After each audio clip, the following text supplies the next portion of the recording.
저희가 지금 찬양을 듣고 마음으로 같이 한 것처럼 우리 모두는 믿음의 열매로 찬양하는 하나님의 자녀 백성 되기를 원합니다. 오늘은 우리 아이들도 같이 예배를 드렸는데 소식을 들었어요.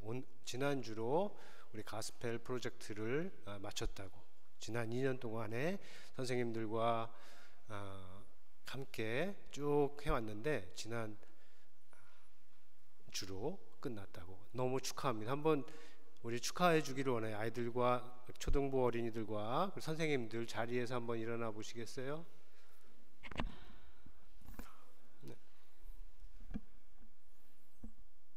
네, 너무 수고했는데 우리 박수. 감사합니다. 구약의 말씀을 잘 들었다고 그랬는데 그렇게 해서 여러분의 믿음이 무럭무럭 잘 자라나기를 바랍니다. 자, 교회는 이 사람의 죄와 허물로 멀어지고 심지어는 대적하는 사람들이 예수 그리스도 안에서 예수 그리스도를 믿는 믿음 안에서 하나가 된 사람들의 모임입니다. 그렇죠? 여기에 흐름이 중요합니다. 어둠에서 빛의 자리로 나온 거지 빛의 자리에서 어둠으로 빠져가는 곳이 교회가 아닙니다. 이것을 잘 기억을 하실 수 있기를 바랍니다. 그래서 예수를 믿는 사람들은 누구든지 유대인이든지 헬라인이든지 영국인이든지 한국이든지 모두 다 서로를 향한 예수 그리스도를 알고 하나님 아버지를 아는 것에서 오는 은혜와 평강이 그들 사이에 있어요. 그래서 그런 뜻에서 우리가 지금 옆에 있는 분들과 한번 서로 인사할 수 있으면 좋겠습니다. 주의 은혜와 평강이 당신에게 많기를 바랍니다.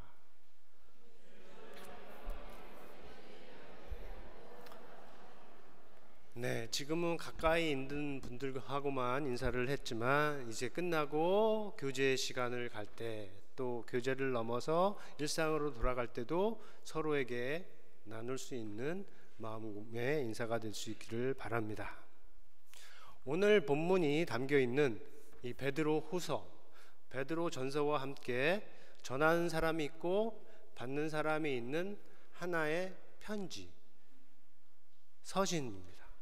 전하는 사람은 1절에서 밝히듯이 시몬 베드로예요. 여러분이 잘 아시듯이 베드로는 예수님을 굉장히 가까이에서 따랐던 제자입니다. 그가 이 편지에서 스스로를 소개하기를 예수 그리스도의 종이요 예수 그리스도의 사도라고 합니다. 사도라는 말은 예수 그리스도의 보내심을 받은 자를 가리키고 종이라 함은 그가 맡기신 일을 하는 사람을 가리킵니다. 베드로는 죽는 날까지 이 두 가지 일을 진실하고 신실하게 잘 감당했습니다. 자기의 주님을 위해서도 그렇게 했지만 그가 맡기신 주님의 양들을 위해서도 그렇게 한 것입니다. 그 양들 중에는 2000년이 지난 후에 이렇게 런던에서 함께 예수의 이름으로 모이는 우리 교회 여러분 모두도 다 포함되는 것입니다. 그런데 베드로가 그들을 가리켜서 이렇게 부릅니다. 우리 하나님과 예수 그리스도의 의를 힘입어 동일하게 보배로운 믿음을 받은 자들, 이렇게 말을 하죠. 우리가 이 말에는 우리가 좀 생각해 보아야 할 뜻이 있어요. 먼저 동일하게 보배로운 믿음이라 하는 말이에요. 보배롭다 하는 말은 귀하고 소중하다, 가치가 높다는 뜻입니다. 보배이다, 보물이다 이렇게 말하죠. 모든 사람에게는, 여러분들도 예외가 아닐 겁니다. 거의 모든 사람에게는 보배로운 보물처럼 여기는 것들이 있습니다. 여러분에게 보배는 무엇입니까? 여러분에게 보물은 무엇인가요? 한국인에게 보물은 푸바오라고 하는데 푸바오가 이제 중국으로 간답니다. 보물, 보배로운 것, 이것이 각 사람에게 있을 것입니다. 그것이 무엇이든지 중요한 것은 내가 보배롭게 여기는 것, 내가 보물스럽게 여기는, 내가 가장 높은 가치를 두고 있는 것, 그것이 우리 인생에 특별히 하나님과에서 갖는 관계에 의미가 있다 하는 것입니다. 성경적으로 보면 이 말이 사용되는 것들이 많이 있습니다. 물건에도 사용되고 금이나 은이나 보석이나 값비싼 물건들에 사용돼요. 대표적으로 창세기 24장에서 볼 수가 있는데 거기에 보면 아브라함의 종이 그 주인 아브라함의 명을 바꾸서 아들 이삭의 배필 며느리 아브라함의 며느리를 찾는 길을 떠날 때 갖고 가는 것들이 있습니다. 귀한 것들을 갖고 가는데 가서 리브가를 만나고 리브가의 오빠와 아버지 라반과 부두엘의 허락을 받은 다음에 이런 말씀이 기록되어 있어요. 53절에 보면 은금 패물과 의복을 꺼내어 리브가에게 주고 그의 오라버니와 어머니에게도 보물을 주니라. 여기서 말하는 보물은 은과 금, 보석 이런 거 외에 귀한 옷, 귀한 물건, 그 당시에 향이나 기름 같은 것일 수가 있습니다. 모두 다 흔하지 않기 때문에 보물로 불리는 것이에요. 흔하지 않기 때문에 보물이다. 아주 자연적인 의미이죠. 지금도 흔하지 않고 좋은 것은 값이 비쌉니다. 그런데 성경에서 보배롭다는 말을 진짜로 강조해서 강한 의미로 전하는 다른 경우들이 있어요. 그 중에 하나가 시편에 있는데 하나님의 생각에 대해서 말합니다. 한번 읽어볼까요? 시작. 하나님이여 주의 생각이 내게 어찌 그리 보배로우신지요.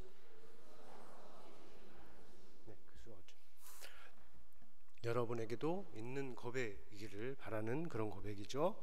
또한 지혜에 대해서 동일하게 비슷하게 말합니다. 욥기에 보면 지혜는 순금으로도 바꿀 수 없고 은을 달아도 그 값을 당하지 못하다. 그러니까 지혜라고 하는 것이 순금보다 은보다 세상에 가치 있다고 최고로 좋다고 하는 것보다 더 가치가 있다 하는 것이죠. 그리고 신약 성경에 와서 우리가 베드로 전서를 보면 이렇게 말씀을 합니다. 같이 읽어볼까요? 시작. 너희가 알거니와 너희 조상이 물려준 헛된 행실에서 대속함을 받은 것은 은이나 금이나 같이 없어질 것이 된 것이 아니요 오직 흠없고 점없는 어린 양 같은 그리스도의 보배로운 피로 된 것이니라. 아멘. 자, 여기 지금 살펴본 말씀들을 보면 사람들에게 보배로운 것이 성경 안에서도 이렇게 흐름이 있다는 것을 어떤 것에서 어떤 것으로 이렇게 흐름을 볼 수가 있어요. 여기 마지막에 보는 이 헛된 행실에서 대속함을 받았다 하는 말은 헛된 행실에 끌려가서 종처럼 살던 삶을 그 값을 주고 다시 사왔다 하는 뜻이에요. 구속의 뜻이죠. 리뎀프션의 뜻이 그겁니다. 그것을 위해서 지불한 값이 있습니다. 대속이기 때문에. 그런데 말씀하시기를 은이나 금같이 없어질 것이 아니라 그리스도의 보배로운 피라고 하는 것이에요. 은이나 금으로도 다시 살 수 없는 그 삶, 그 생명, 그것을 그리스도께서 그의 피로 구원하셨다고 하시니 이 피가 얼마나 보배로운 것이냐.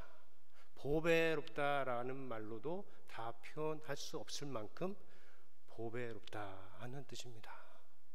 다시 한번 생각을 해보세요. 여러분에게 정말로 보배로운 것은 무엇인가? 나에게 정말로 보배로운 것이 무엇인가?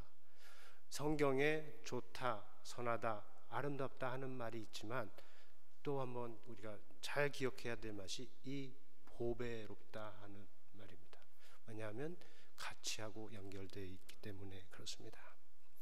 둘째로 생각해 볼 것이 있습니다. 그것은 이 보배로운 믿음을 받았다 하는 말이에요. 우리가 보통의 경우 내가 믿는다, 내가 믿음을 가졌다, 내 믿음이 너를 구원했다, 내 믿음으로 내가 구원을 받았다라고 할 수 있는데, 여기서는 어떻게 말하고 있습니까? 믿음을 받았다라고 하죠. 믿음을 받았다. 이것은 두 가지로 생각을 해볼 수가 있습니다. 하나는 믿음의 내용이나 믿음의 결과를 가리키는 것으로 이해할 수가 있어요. 그러면 복음이나 은혜나 구원을 받았다라고 생각을 할 수 있고, 다른 하나는 믿음의 성격에 대해서 알려주는 말로 이해를 할 수가 있습니다. 곧 내가 믿는다고 하는 이 나의 믿음의 행위조차도 먼저 받아야 하는 측면이 있다는 것이죠. 다시 말하면 예수 그리스도께서 믿을 수 있는 것을, 하나님께서 예수 그리스도에 대해서 믿을 수 있는 것을 믿음으로 주셨을 때 그것을 사람이 받아서 거기에 맞춰서 행한 믿음, 그래서 믿음을 받았다라고도 이해할 수가 있습니다. 근데 어느 경우이든지 간에 이 믿음은 내 안에서 나오는 게 아니고 밖에서 오는 측면을 지금 얘기를 하고 있어요. 믿음이 먼저 주어지는 측면을 하고 있는데, 이렇게 주어지는 믿음은 목적이 있습니다. 목적이 있는데 4절에 기록되어 있죠. 4절의 말씀에 따르면 믿음을 받는 자들은 한편으로는 세상에서 육신의 정욕 때문에 썩어질 것에 있었는데 거기서 해방을 받았다, 벗어남을 받았다 하는 것이고, 다른 한편으로는 신성한 성품에 참여하는 자가 되는 겁니다. 한편으로는 해방된 자, 다른 한편으로는 벗어난 자. 이 첫 번째는 믿음으로 주어진 선물이고, 이 두 번째는 믿음이 가야 할 방향이 됩니다.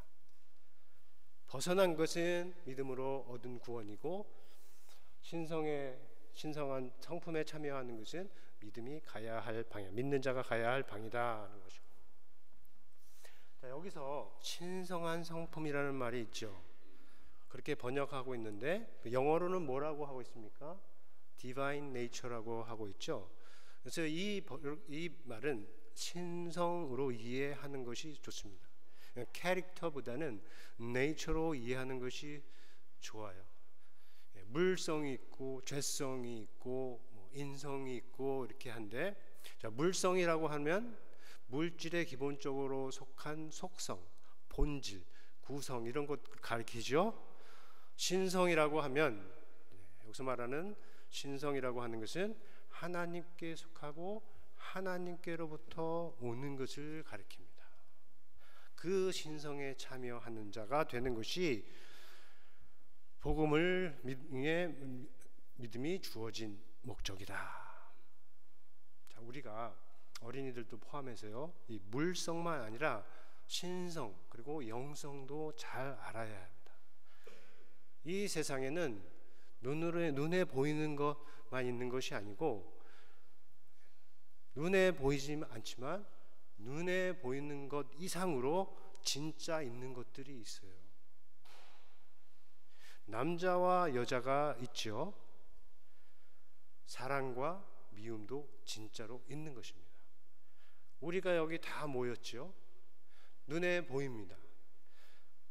그렇지만 우리가 모이게 한 것은 눈에 보이지 않는 것인데, 그것들 역시 다 진짜로 있는 것입니다. 우리가 여기에 앉아서 예배를 드리는데 어떤 마음으로 드리는지 그건 눈에 보이지 않지만 그것도 다 진짜로 있는 겁니다. 교회가 중심을 두고 있는 것, 하나님께서 보시는 것은 그 부분이라는 것을, 눈에 보이지 않는 그 부분, 정말로 중요하고 눈에 보이는 부분을 좋게도 하고 나쁘게도 할 수 있다 하는 것을 우리 학교에 다니고 있는 학생들도 잘 알고 기억할 수 있기를 바랍니다. 자, 그런데 신성 아니면 신성한 성품이라고 했는데 그것이 무엇일까요? 신성이라고 하면, Divine Nature라고 하면 무엇을 말하는 것일까요? 두 가지로 대답할 수가 있습니다. 먼저 철학적으로 대답을 하면 무엇인지 할 수 있는 전능함, 무엇이든지 다 하는 전지함, 한계가 없는 무한함, 변하지 않는 무변성, 이런 것들이 신성에 속한다. 철학적으로 대답을 할 수가 있어요. 근데 성경적으로 대답을 하면 성경 안에서 하나님께서 아까 말한 아브라함과 사람들과의 관계 속에서 보여준 하나님의 속성들을 가리킵니다. 그래서 사랑, 신실하심, 긍휼하심, 자비하심, 용서, 진노, 이런 것들을 여기에 속하는데, 이 중에서 본문이 지금 말하고 있는 신성한 성품은 첫 번째 종류가 아니라 두 번째 종류에 해당해요. 그래서 첫 번째 의미로는 사람이 신성에 참여할 수가 없어요. 사람은 하나님이 전능하신 것처럼 전능할 수가 없고 전지한 것처럼 전지할 수가 없는 것입니다. 그러나 두 번째 의미로는 사람이라도 신성한 성품에, 신성에 참여할 수 있다 하는 거죠. 본문에서 제시하는 신성은 5절에서 7절에 있어요. 거기에 보니까 믿음이 있습니다, 덕이 있어요, 지식이 있고 절제가 있고 인내와 경건과 형제의 우애와 사랑, 이렇게 있지만 성경에는 더 많이 남았어요. 대표적으로 베드로가 뽑고 있는 신성한 성품입니다. 이것들은 참 의미에서는 모두 다 하나님께 속한 것이고 하나님으로부터 온다. 그리고 참 의미로서 예수님께서 이 땅에 계실 때 보여주셨고, 그리고 오늘날 그를 따르는 사람들 가운데 역사하시는 성령님께서 맺게 하시는 열매들이다 하는 것입니다. 자, 이런 것들이 물론 학교에서도 가르칠 수가 있어요. 우리 학생들이 다니는 학교에서도 가르칠 수가 있습니다. 그런데 그렇게 하려면 사회가 받쳐주던가 아니면 성경이 가르침의 기준으로 들어와야 합니다. 그런데 지금 영국에서는 이 두 번째는 가능하지 않아요. 그래서 첫 번째로 버티고 있는 겁니다. 어느 정도 이 사회가 성경이 말하는 가치, 신성을 높게 여기기 때문에 어느 정도 받쳐주고 있는 겁니다. 하지만 지금처럼 교회의 영향력이 점점 약해지고 교회에 출석하는 사람들이 점점 줄어들고 다른 종교나 이념의 영향력이 점점 더 커지면, 그러면 이 첫 번째조차도 어렵게 될 때가 올 수가 있어요. 그때에는 정의와 불의라나 사랑과 미움이란가 이런 것들에 대한 구별이 어려워질 수가 있고, 심지어는 지금과는 전혀 다른 의미로 사용될 수가 있다. 그래서 그때가 되면 어쩌면 내가 사랑하기 때문에 당신을 미워합니다 라는 이런 말도 들을 수도 있을 수 있는데, 그때 그것이 틀렸다라고 말할 기준이, 공적인 기준이 없을 수 있게 될 수 있습니다. 그래서 우리는 잘 생각해 봐야 돼요.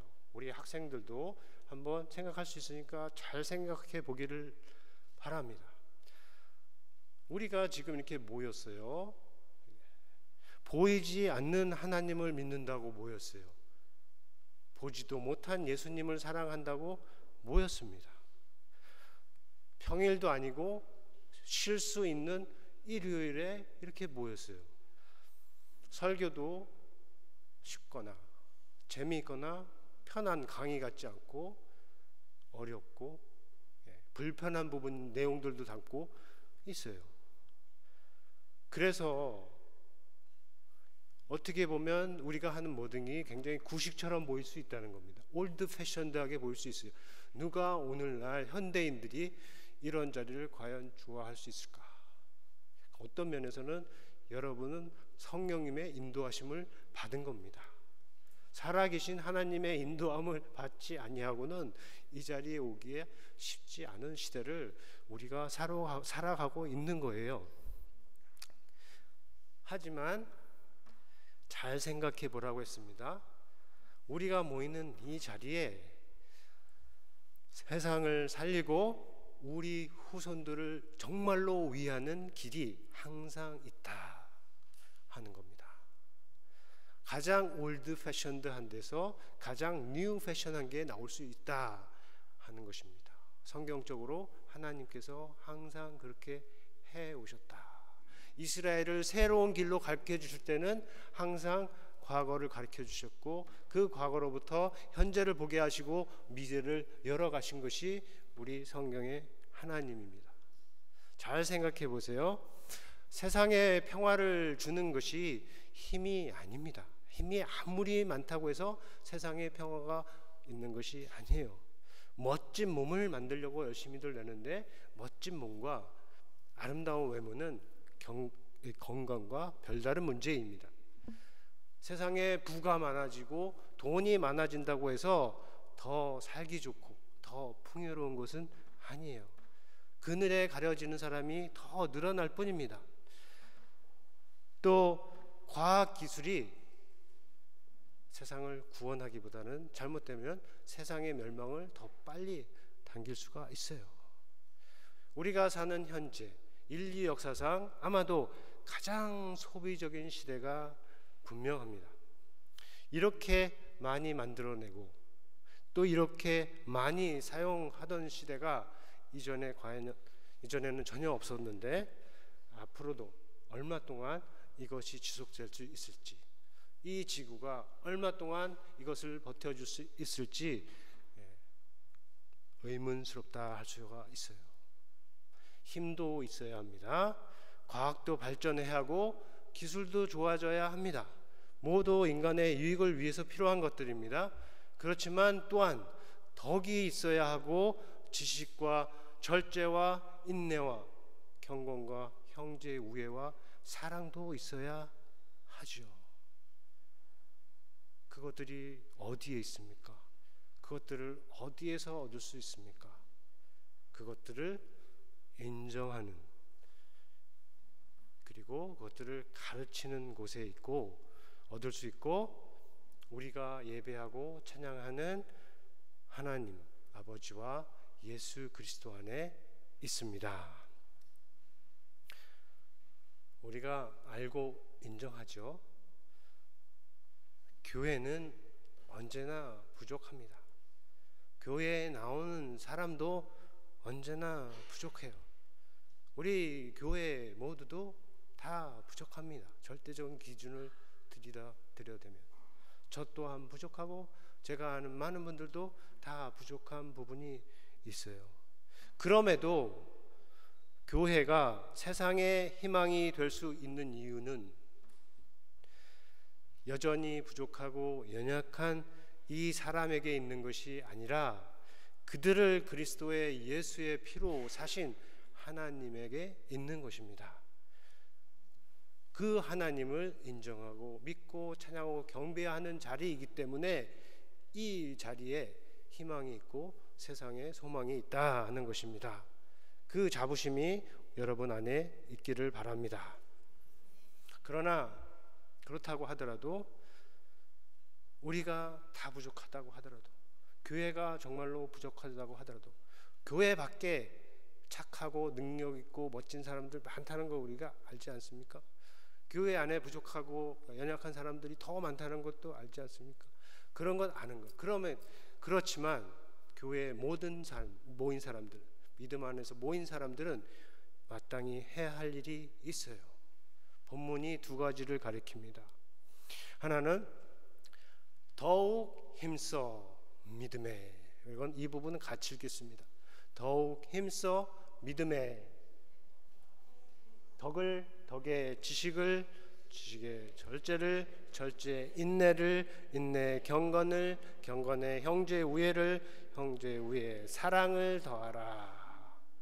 네, 이거는 더욱 힘써 열심을 내서 하라고 하시는 말씀이에요. 은혜로 구원을 받고 은혜로 살지만 우리가 해야 할 부분이 이렇게 있다는 겁니다. 믿음이 그 자리에 있지 않고, 믿음이 뒤로 물러나지도 않고, 믿음이 앞으로 갈 수 있도록 노력을 해야 한다는 부분이죠. 또 다른 부분은 10절에 있는데 이 부분도 함께 읽겠습니다. 시작. 그러므로 형제들아 더욱 힘써 너희 부르심과 택하심을 굳게 하라.